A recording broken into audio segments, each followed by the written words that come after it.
Hey guys, so this is your post-camp reminder tutorial for two commands, sit stay and down stay. So I call them sit stay and down stay instead of sit and down, because when I give a dog either of those commands, to sit or down, I intend for that dog to stay in that position until I release them with the break. And I've talked to you about this, but let me say it again. Having the dog understand the break is just as important, if not more important, than the dog understanding the initial command. Sit, down, wait, all of those things. Break is equally, if not more important, because all of these things are a sequence. The stay is implicit. We never say the word stay. But when they understand, when Bodhi understands that he is always waiting for the word break, he now has context that his job is to follow the command and hold it there until we tell him otherwise. So I don't, when a dog does the first command, the first portion of it, like wait or sit or down, I might say yes or good, but you notice that I don't celebrate. It is sometimes a treat, sometimes not, with maybe one or two words of affirmation. When I celebrate is after the break, because that's when the dog has completed the sequence command. And that's when I really celebrate. I reward the break more than I reward the initial command. So he has been learning both the sit stay and the down stay. So what I want to show you is, first of all, the hand signals that I'm using. I love to pair a hand signal with these commands because many times you might be at a distance, a few feet or a couple of yards or whatever. You don't always want to have to charge over. If you can turn and get a dog's attention and go sit, that would be sit, or down. Sometimes the visual helps, sometimes it doesn't, but I love to do it and I talk with my hands. So the sit command is this. So I will just say sit. Here's the thing, if a dog delays, this is the dog's head. If a dog delays when I say sit, the next time I do it, I'll put my hand over them. That creates a watching of the hand and a leaning backwards, which promotes the sit. So initially, dog's head, initially I'll go sit. And if they don't do it, I'll go sit. You can start with that if you want to, doesn't matter. Then the other hand signal that you'll see me use is down, where I'll go down. And you can't see it here, but when I'm teaching the dogs, when they're first getting used to it, I will touch the floor. So I go down. And then as they get better and better, I'll just be like this. But if I have to go all the way down and be dramatic, I will, until they get it. And he's getting the hang of it. So let me adjust the camera angle here, and we're gonna start with the sit stay. I want you to see, he's still in the early stages. So when we do things that are called proofing, which means he assumes the position, the sit, and then I start walking around and tempting him to break prematurely. That's called proofing. Right now, he can hold it while I walk around him and so on and so forth, but the excitement and distraction is minimal. The goal is, over time, to keep making that proofing, that excitement and distraction, higher and higher and higher. But you gotta start out in the basement. You gotta start with minimal excitement and then build it up. So where we are right now in a 5-day day camp is pretty low excitement, as you're gonna see. Same for the downstay. All right, so he is wearing just his regular collar and a leash. You don't need the prong for this.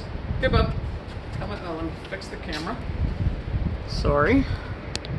Need to get the handsome boy in. There's his butt. Okay. Give up. Good boy. All right. So I'm using the leash because we're out in the driveway. I would suggest you still use it, especially when we get to downstay. But right now, you're going to see me holding it loosely because we're in the driveway. Okay. Come here, bud. Come here. Good boy. Sit. Yes.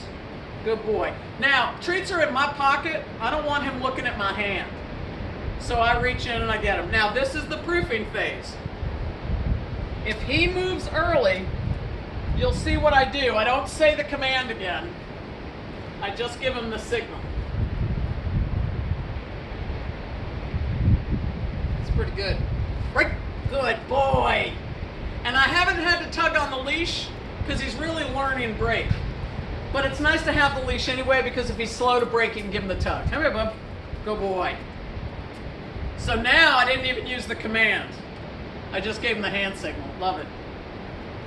Now, when you're proofing a dog, walking around behind them is one thing that often makes a dog pop up.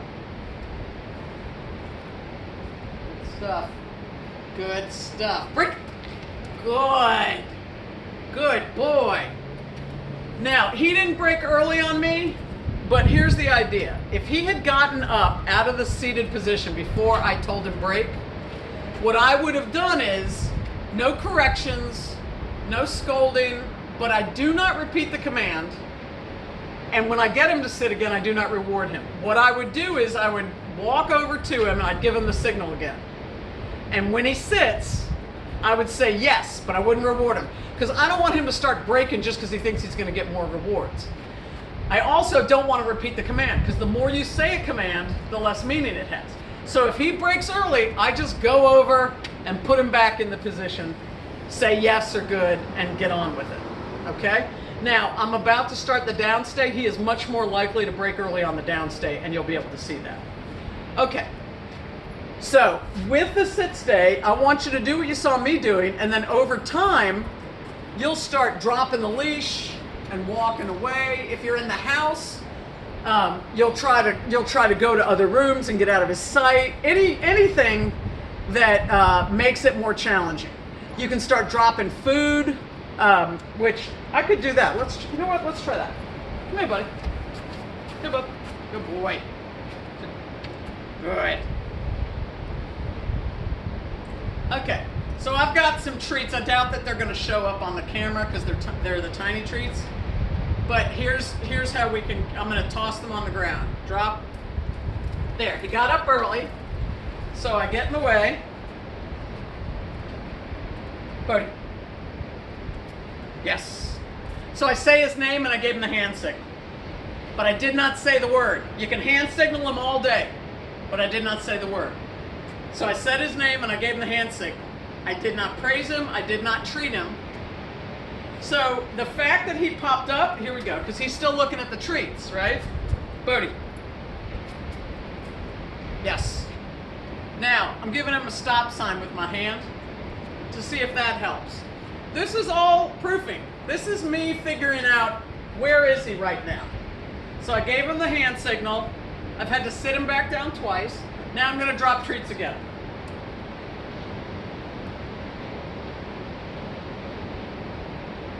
How about that? So you've seen the first time I dropped treats, he wasn't ready for it. He broke. When he breaks early, that's the best teachable moment. So now there are treats scattered all around here. Break! Good boy! And I don't want to keep him too long. I want him to be successful. But you could see how when he broke early, the first time I dropped the treats, I don't repeat the command. I say his name, I give him a hand signal. That's another reason to use hand signals, because it helps you avoid repeating yourself.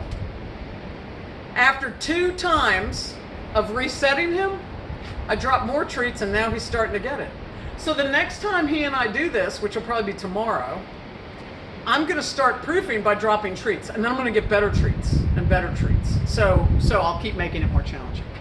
Okay, now getting to the downstay. Same as the sit stay, just that he goes into a down. Now for this one, you definitely want the leash. He's getting to a point indoors where if I go down, he'll lay down after he dances around a bit. But you can go straight to stepping on the lead. I'm not going to use the lead the first time, because if he dances, I want you to see what I do. The idea is that if he gets excited, I just keep giving him the signal and I don't move. I don't respond to his playfulness. Come here, Bodhi. Bodhi, down.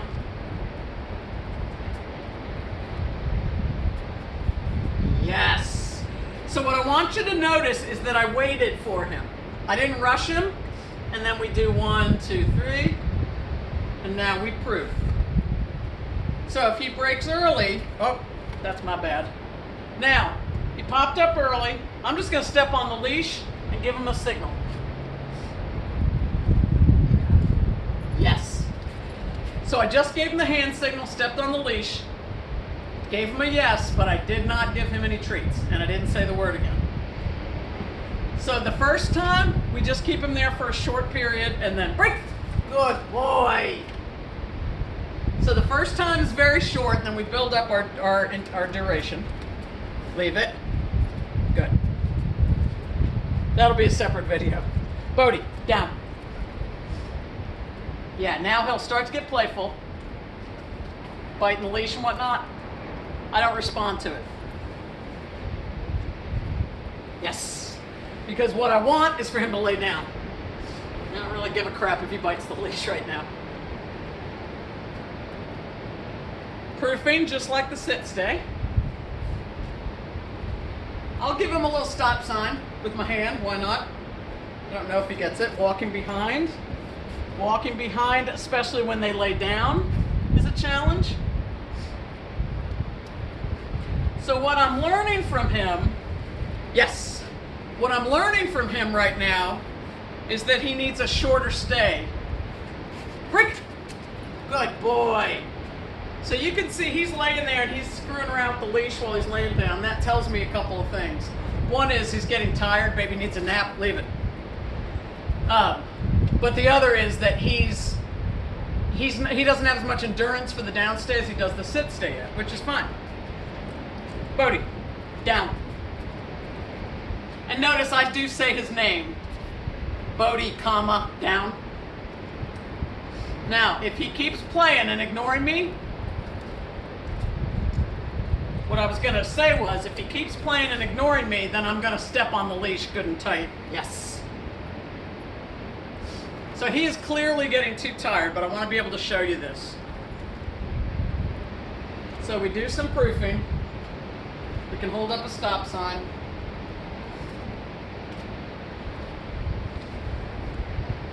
And on this occasion, I drop the leash and walk further away. That's another way to proof. Break. Good boy. Good boy, buddy. Good boy. Good boy.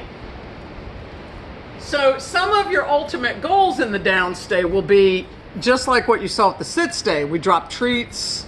We have him lay down while we throw toys. And then one of the mother of all challenges is when he's in a lay down position, we step over him and he stays there. So proofing is about creativity, about seeing how much can he take and still stay in the position. And then when we break him, we party. But every time he breaks prematurely, we reset him. We do not say the command, we do not give rewards. We can reset him using the leash, saying his name, giving him hand signals, so on and so forth. So why do those two things matter to me? Because those two, the sit stay and the down stay, are both commands that involve impulse control for him and also give him clarity about what you want him to do in a given situation. So if you have people coming over to meet him, you put him in a sit. And he should know, once he's been practiced at it, he should know that you put him in a sit and he has to stay there, even when the person comes up close and starts squealing at him. He knows that the sit means it's his job to stay seated. Now, until he's more mature, I'm gonna put him in a sit and step on the leash so that if he tries to pop up at somebody, he self-corrects. He's gonna have just enough leash where he can sit and not have any pressure on his neck, but if he tries to jump up, he's only gonna get about an inch or two. Same thing with the downstay. Now, when would you use the downstay? Just about every time you go to a sporting event. Anytime you sit down, anytime you have stopped and you want your attention to be someplace else. You're watching a game, you're talking to somebody who's helping you in Lowe's, whatever. Anytime your attention needs to be elsewhere and you need him to just chill out, downstay. You put him in a down, you stand on that lead again. As he gets older, he will just lay down and not even give it a thought. Also really handy for decks at restaurants and bars. So, all right, so that is the downstay and the sit stay. And remember also, the overlap between these two is on leash. You want to be practicing with him that when you come to a dead halt, pop up and he sits. When he sits, that's a sit stay, which means you got to tell him break. And if he gets up early, you put him back in it. So anytime you're telling him to sit, it's a sit stay, non-negotiable. If he pops up early, you put him back down, and then you break him. All right, over now.